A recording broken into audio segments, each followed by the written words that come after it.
வணக்கம் நேயர்களே. News and views வழியாக உங்களை எல்லாம் மீண்டும் சந்திப்பதிலே மிகுந்த மகிழ்ச்சி. இந்த வாரம் நிகழ்ந்த சில முக்கிய நிகழ்வுகள் குறித்த நம்முடைய பார்வையினை நாம் இங்கே முன்வைக்கின்றோம். இந்த வாரத்தில் மிக சோகம் தரக்கூடிய ஒன்றாக அமைந்தது திரு விஜயகாந்த் அவர்களுடைய மறைவு. தேமுதிக தலைவராக இருந்தவர்.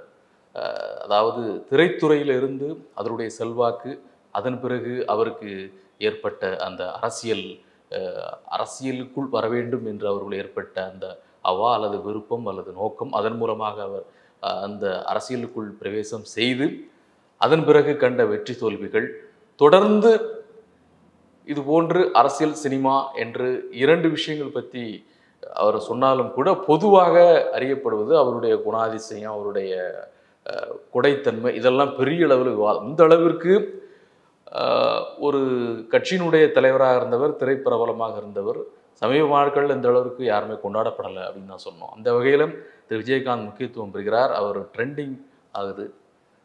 அவரை பற்றி அவர் பெயர் பெரிய அளவில் போற்றப்படுகிறார். பெரிய லட்சக்கணக்கான மக்கள் நேரடியாக அஞ்சலி செலுத்தியதை நம்ம பார்க்க முடிந்தது. துவக்கத்தில் சொன்ன மாதிரி அவர் அரசியல் சினிமா இதை தாண்டி அவருடைய குணநலம் சார்ந்து அவர் போற்றப்படுகிறார் அப்படிங்கிறதா முக்கியம். வந்தவர்களில் பார்த்தீங்கன்னா அவருடைய இறுதி அஞ்சலி நிகழ்வுகளில் கலந்து கொண்டவர்களில் எல்லாருமே தேமுதிக தொண்டர்கள் அப்படின்னு சொல்ல முடியாது. ஏன்னா பொதுவான மனிதர்கள், அவர் மூலமாக பலன் பெற்றவர்கள் மட்டுமல்லாமல் அவர் மீது அபிமானம் கொண்ட நிறைய பேர் அவர் நேரில் போய் அதை இறுதி அஞ்சலி செலுத்தணும் அப்படின்னு ரொம்ப இந்த அவர் கடைசி அந்த பொழுது அல்லது அந்த கடைசியில் இருக்கக்கூடிய அந்த காலகட்டத்தில் அவருடைய அந்த உடலை பார்த்தரணும் அப்படின்னு சொல்லி நேரடியாக அஞ்சலி செலுத்துகின்றவர்கள் தான் அதிகம், கட்சிக்காரர்கள் அப்படின்னு இல்லாமல். எனவே திரு விஜயகாந்த் அவருடைய இந்த மறைவை தொடர்ந்து ஊடகங்களில் பெரிய அளவில் விவாதங்கள் நம்ம பார்க்க முடிந்ததையும் மறுக்க முடியாது. அவருடைய அரசியல் அவர் எடுத்த தவறான முடிவுகள் குறித்து நிறைய பேசினாங்க. அவர் முன்பு பேசின பல பேச்சுக்களை இந்த வாரத்தில் அதிகமாக இப்போ வரைக்கும் நிறைய வந்துக்கிட்டே இருக்குது. அவருடைய பேச்சுக்கள்னால் பல விழாக்களில், அவர் கட்சி மேடைகளில், பொது விழாக்களில் பேசின பல்வேறு விஷயங்களை எல்லாம் நினைவுபடுத்தும் விதமாக சின்ன சின்ன கிளிப்பிங்ஸ் சொல்லுவாங்க பார்த்தீங்களா, அந்த மாதிரியான விஷயங்கள் நிறைய வந்துக்கிட்டே இருக்குது. அவரை நினைவுபடுத்தும் விதமாக எப்போ நீங்கள் எந்த சமூக வலைதளத்தை திறந்தாலும் விஜயகாந்த் குறித்து ஏதேனும் ஒரு செய்தி அவருக்கு ஆதரவாகவும் அல்லது அவர் நிலைப்பாடுகள் மாறுபட்ட கருத்து கொண்டவர்களும் கூட நிறைய பதிவு பண்ணிக்கிட்டே இருக்கிறாங்க இன்று நிமிடம் வரை. ஸோ ஒரு தாக்கத்தை ஏற்படுத்தினார். தமிழ்நாடு அரசியல் வரலாற்றில் ஒரு தாக்கத்தை ஏற்படுத்திய தலைவர் விஜயகாந்த் அப்படிங்கிறத மறுப்பதற்கு இல்லை. அதே போன்று தான் இருந்த அந்த திரைத்துறையிலையும் அவர் குறிப்பிடத்தக்க சாதனைகளை, செயல்பாடுகளை முன்னெடுத்தார். நடிகர் சங்கத்தை பொறுப்பெடுத்து செய்கிறதாகட்டும் அல்லது நடிகர் சங்கம் மூலமாக தமிழ்நாடு நலன் சார்ந்த சில போராட்டங்களை முன்னெடுத்ததாகட்டும், அதில் திரு விஜயகாந்த் அவர்களுக்கு நிச்சயமாக பங்கு உண்டு. அதை நம்ம மறுப்பதற்கில்லை. எனவே இந்த கட்சியினுடைய எதிர்காலம் குறித்தெல்லாம் கூட இப்போ பேசி கொண்டிருக்கிறார்கள். இந்த இறுதி அஞ்சலி நிகழ்வு அரசு மரியாதையோடு செலுத்தப்பட்டது. அதே நேரத்தில் அந்த நிகழ்வில் பேசிய திருமதி பிரேமலதா விஜயகாந்த் அவர்கள் கட்சியினுடைய பொதுச் செயலாளராக அண்மையிலே நியமனம் செய்யப்பட்டவர். அவரும் அவருடைய விஜயகாந்த் அவருடைய அந்த லட்சியத்தை, கனவை நிறைவேற்றும் அப்படின்னு பேசியிருக்கிறாரு இந்த கூட்டத்தில். இதற்கு அப்புறம் பல்வேறு விஷயங்கள் இருக்குது. அவசரப்பட்டு பல்வேறு அரசியல் சார்ந்த தகவல்களை, விஷயங்களை இந்த நேரத்தில் சொல்ல வேண்டிய ஒரு அவசியம் இல்லை.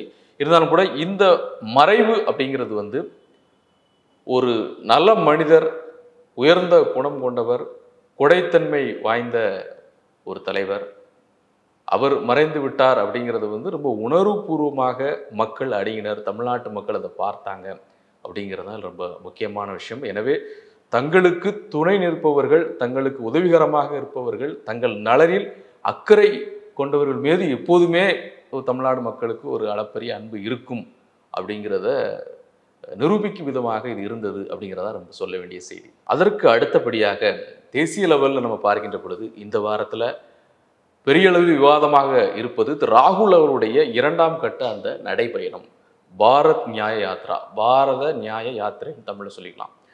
இந்த யாத்திரை அவர் தொடங்க போகிறாரு ஜனவரி 14ஆம் தேதி, புத்தாண்டு பிறந்து 14ஆம் தேதி அது தொடங்குறார். ஏற்கனவே பாரத் ஜோடோ யாத்திரை அவருக்கு மிகப்பெரிய ஒரு வரவேற்பையும் மக்கள் மத்தியில் அவருக்கு உண்டான அந்த நன்மதிப்பை உயர்த்துவதற்கான ஒரு வாய்ப்பாகவும் அமைந்தது. பல்வேறு விமர்சனங்கள் அவர் மீது எதிர்த்தரப்பில் வைக்கப்பட்டாலும் கூட நிச்சயமாக அவர் அளவில் கட்சிக்கும் அவருக்கும் ஒரு நன்மதிப்பு பெற்று தரக்கூடிய யாத்திரையாக அந்த யாத்திரை இருந்தது.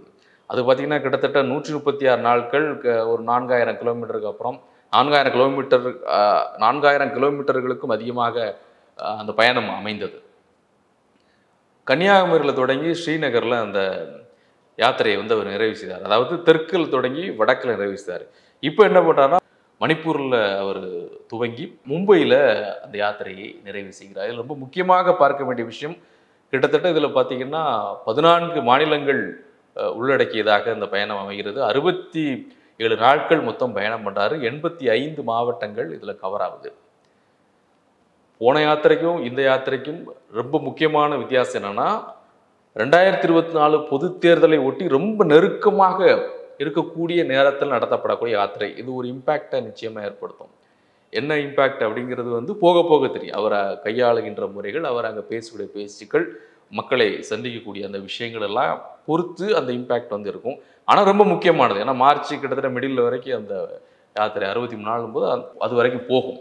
எனவே மிக மிக முக்கியமான ஒன்றாக 2024 தேர்தலுக்கு ஒட்டி வரக்கூடிய இந்த யாத்திரை, காங்கிரஸ் தலைவர்கள் சொல்கிறாங்க இது வந்து அரசியல் யாத்திரை இல்லை என்று சொன்னாலும் கூட முழுக்க முழுக்க அதை பிரதிபலிக்கும் விதமாக தங்களுடைய கட்சிக்கு, அவருடைய தலைமை பண்பிற்கு, இன்னும் சொல்லப்போனால் இந்தியா கூட்டணிக்கு வலிமை சேர்க்கின்ற ஒரு பயணமாக இது அமையணும். அப்படிதான் எந்த அடிப்படையில் தான் அந்த கட்டமைக்கப்பட்டிருக்கு அந்த வடிவம் நான் சொல்றது வந்து பயண ஏற்பாடுகள், பயண விவரங்கள் எல்லாமே வந்து. எனவே ராகுல் 2.0 என்று சொல்லக்கூடிய அளவு, இரண்டாவது அந்த பயணத்தினுடைய 2ஆம் கட்டம் அப்படின்னு சொல்லக்கூடிய அளவில் இந்த பயணம் இருக்கிறது.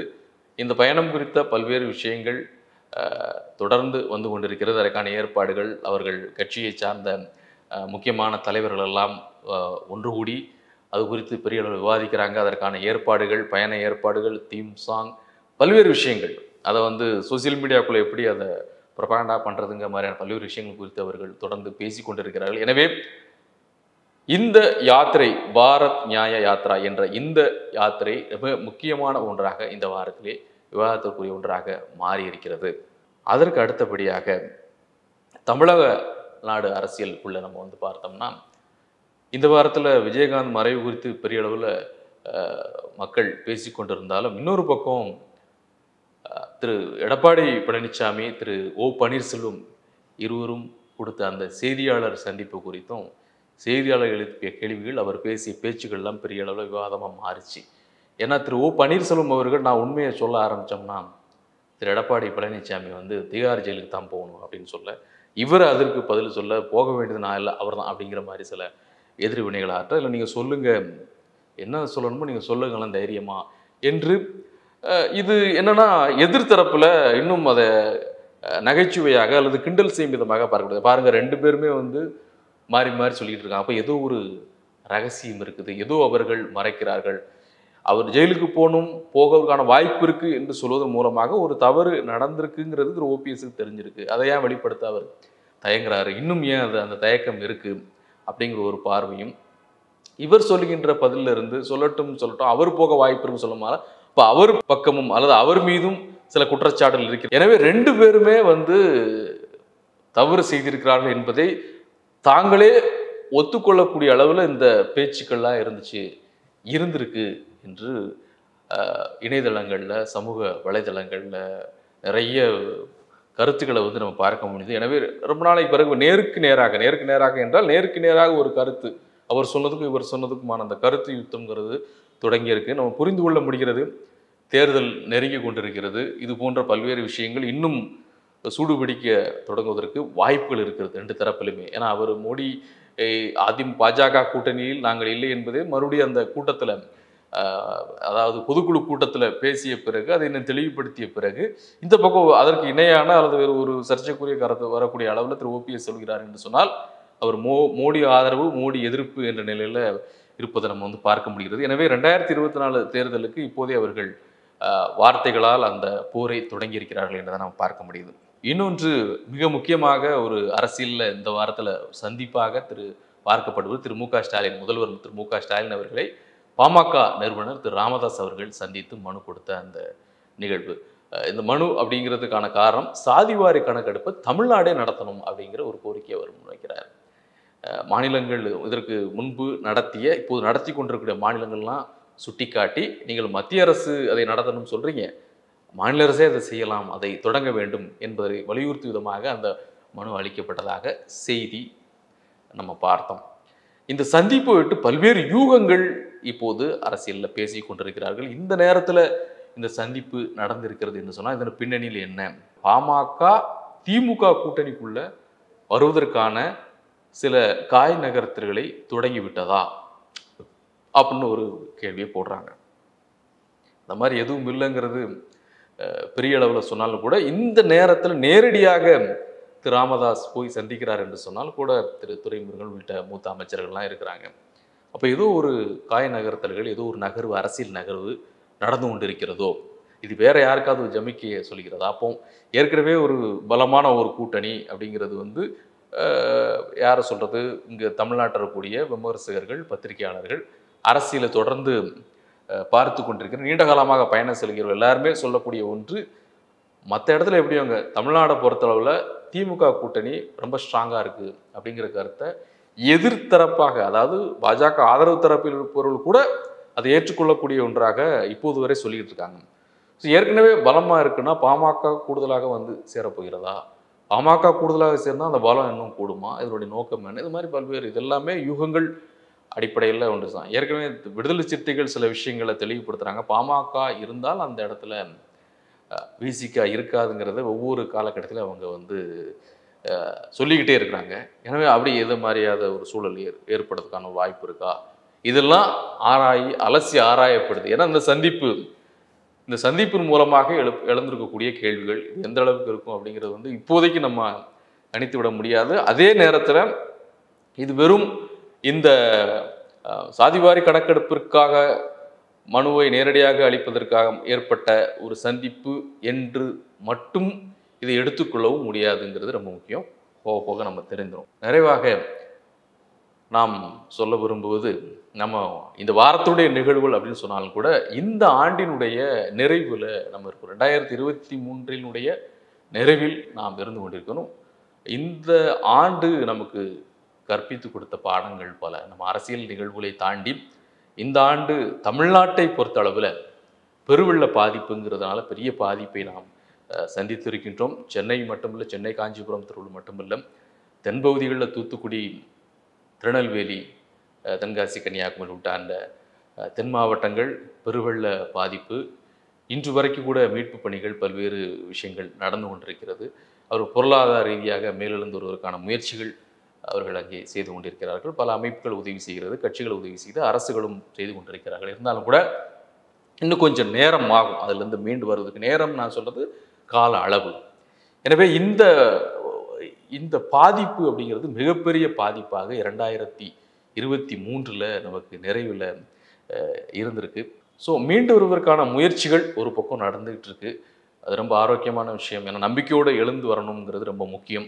எனவே அந்த நம்பிக்கையோடு இந்த பாடங்கள் கற்றுக்கொண்டு 2024 நான் நம்பிக்கையோடு வரவேற்க வேண்டியது ரொம்ப முக்கியம். இந்த பாடங்கள் நமக்கு 2024 பயனளிக்கக்கூடிய ஒன்றாக மீண்டும் அதுபோன்று ஒன்று அது நிகழ்ந்து விடாமல் இருப்பதற்கான சூழல்களை ஏற்படுத்துவதற்கான தயாரிப்புகளை செய்வது, முன்னெச்சரிக்கை நடவடிக்கைகளை மேற்கொள்வது, இதற்கெல்லாமே செய்வதற்கான ஒரு விஷயமா நம்ம எடுத்துக்கணும். எனவே இந்த 2024 நாம் நம்பிக்கையோடு வரவேற்போம். OH தமிழ் சார்பாக அனைவருக்கும் இனிய புத்தாண்டு நல்வாழ்த்துக்கள். நன்றி, வணக்கம். இந்த வீடியோ உங்களுக்கு பிடிச்சிருந்தா லைக் பண்ணுங்க, ஷேர் பண்ணுங்க, கமெண்ட் பண்ணுங்க. மறக்காம OH தமிழ் சேனலுக்கு சப்ஸ்கிரைப் பண்ணுங்க.